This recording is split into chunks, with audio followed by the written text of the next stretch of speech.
My name is Paramita Aryana Putri, and please accept my Buddhist greetings. Namo Sanghyang Adibudaya, Namo Buddhaya. Today I would like to deliver Dharma sermon, and the theme is Perfect Human in the Perspective of Buddha Dharma. The sub-theme is Religious Moderation in the Perspective of Buddha Dharma. As we know, it is such a blessing to be born as a human. Why? Because to be born as a human is very difficult. And with this human body, there are so many potentials that you can do in order to attain nirvana. With this human body as well, you can do so many good deeds such as helping other people and many bad deeds. But the choice is from us, whether we want to be a good person or a bad person. But the question is, what makes people become a perfect human? And the answer is very simple. Do good deeds and live according to the Dharma. The easy thing that you can do in order to become a proper religious person is by manifesting religious moderation. What does religious moderation anyway? So let's start knowing the meaning of moderation. So moderation means middle way or the right way. You don't go extremely to the right and also don't go extremely to the left. Let's imagine about the role of moderator.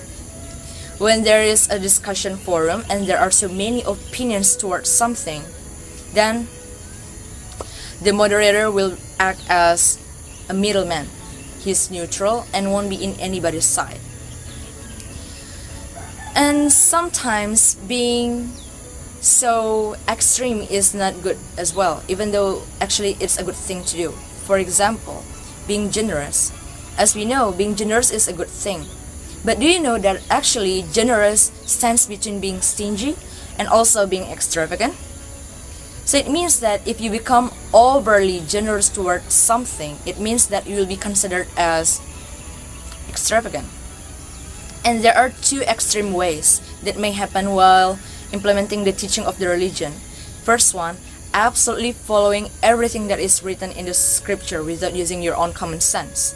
And the second one is to underestimate what is written in the scripture or what is taught by your religion. And the religious moderation stands in the middle. And in Buddhism, there are so many branches available. And three of them are Theravada, Mahayana, and Vajrayana. So we have a question why there are so many branches available in Buddhism. The thing that we need to remember is that those branches are actually part of Buddha's teaching. But why there are so many of them? This is because there are so many interpretations that are created by many people in the past. So it means that those interpretations are created by human beings. That's why we have to to respect the beliefs of other people, even though it's part of Buddha's teaching. But actually, those interpretations are created by human beings. So we don't know which one of Buddha's teaching that is the most correct. We never know. So let me tell you a story about an elephant and the blind man. So long story short, these people are already blind since they were born. So they know nothing about the appearance of the elephant. So somebody asked them to touch several parts of the elephant, and then they have their own descriptions and imagination about the elephant. Some of them say that it looks like a carpet. Some of them say that it feels like a trunk. Some of them also say that it feels like a wall. It's very huge, like a wall. For us, people who can see and know the truth, know the appearance of the elephant, we know that actually there's single truth for each of them. So when all of those facts are gathered and combined, then it will form up an elephant. But because they know nothing about the appearance of the elephant, and when they touch it they only believe in what they touch, then they start arguing about which one is the most correct. But actually all of them are true. When we combine all of those information, then it will form up the elephant. And so how we should see about the beliefs. Sometimes we don't know whether what we believe in is the most correct, so we just need to respect them. So let me give example. Let's say I'm from Mahayana and I'm vegetarian. It means that I don't eat meat. Let's say my friends are from Theravada and they eat meat. Just because I have different beliefs from them, just because I don't eat meat while they're eating meat, doesn't mean that they're infidel. Never label person as infidel, because all of us are human beings, so we don't know whether this belief is better than other beliefs. Even the Buddha never forced people to believe in something directly. Buddha always teach us to investigate first before accepting the religion. Buddha always discourage us to use emotion or even obedience blindly to accept religion. As a Buddhist, we actually know about the term ehipasiko, which means come and see. This is the reason why Buddhism is a sensible and free religion. So let's start again with the next question. What is the purpose of the religion? If we know the core purpose of religion, then we can maintain the peace. So, the purpose of the religion is to help and to protect other people that are in need.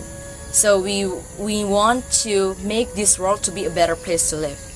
It sounds very simple, but not all people understand about this. In fact, there are so many people that want to start a war in the name of their religion. They try to defend their religion. They try to make their religion much more superior than other religions. In fact, actually, those religions do not need to be protected. Let's say if the religion teach us to defend our religion, you can imagine how many wars that may happen because of this. And you can also imagine how many people's life that will be taken because of this war. It won't be only 100 of people. It can be like 1,000, even 1,000, even millions of people that may die because of this war. And let's get back to the core purpose of the religion. Is this what the religion always teach us? I bet the answer is no. No religion in this earth that teach us to do violence to other people, no matter what reason is. And all religion always teach us to do good deeds, to become a good person. No single religion that teach us to do bad thing. And then, as a moderate person, we also have to wisely making decision in order to prioritize which one has the highest priority. For example, there's a doctor that is in the middle of the prayer, and then the doctor got an emergency call from the hospital, and it means that the doctor needs to go to the hospital immediately. The right move that needs to be taken by the doctor is that leave his prayer for a while and then go to the hospital immediately, and after everything is already settled, then you can go back, the doctor can go back to continue his prayer. It doesn't mean that the doctor already neglecting his obligation as a religious person. In fact, he actually already understand what his religion teach him, which is to save everybody's lives. Another example is when you are in the middle of the prayer and then you saw somebody sinking in the water. Let's say in the river. The first thing that you need to do is to help this person. You have to save his life. After you have finished to do so, then you can start to continue your prayer again. Actually, really, people with religious moderation are flexible, but many people misinterpret them as ignorant to their religion. But actually, this is not the right thinking. Let's say if these people are asked or offered to drink and eat something that are prohibited by their religion, then they will not consume it. They will refuse it. And the second example is if these people are asked to attend religious rituals, then they will also refuse it, even though actually just because of toleration, just because of tolerance, it means that they have to attend. No, they will refuse it. And then it means that these people actually really understand about the purpose of the religion. So they will implement all of those teachings with their common sense. At the same time, they also don't want to ignore the human aspects. They really, really respect the diversity that happens in the society. It means that they know the limit. And the next question is, what is the difference between people with religious moderation and people with radicalism or extremism? So, people with religious moderation, they really understand about the core purpose of their religion and they implement them with the common sense. While people with radicalism or extremism, they just excessively implement everything that is written from the scripture without using their own common sense. So this is very dangerous because it may harm other human beings because they will do everything in the name of their God. So you must be careful. Better not to be extreme towards something. And then, do you know the principle of the religious moderation? So the principle of religious moderation is the fairness and balance, where we implement our religion and also we're respecting other people's beliefs. And then, like what I previously mentioned, religious moderation means middle way. The moderation means middle way or the right way.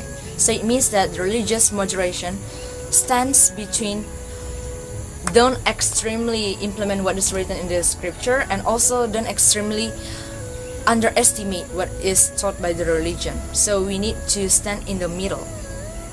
Sometimes people can be very destructive in order to defend their God. So they have no doubt to sacrifice other people's lives. For example is religious terrorism. Terrorists have a belief that by doing violence to other people, by bombing house of worships and killing innocent people from different background and beliefs, it's a good thing to do, as long as all of those actions are implemented in the name of their God. And they also believe that by doing so, then they will go to heaven for defending their God. But actually, this kind of beliefs are very different from what the Buddha teaching us. Buddha always teach us not to be violent to other people. So it means that Buddha really discourage people to become violent to other people, such as like starting a war. It's a bad thing to do. Instead, Buddha always teach us to do good things and always spread unconditional love to other people. And in fact, after about 2,600 years of spreading the Buddhism, there's no single war that happened in the name of Buddhism. This means that Buddhism is deeply rooted in the Buddhist society. And I think that's all from me. That's the Dharma sermon for me. And thank you for your attention. Let me close this Dharma sermon. Namo Sang Hyang Adibudaya, Namo Buddhaya. Thank you.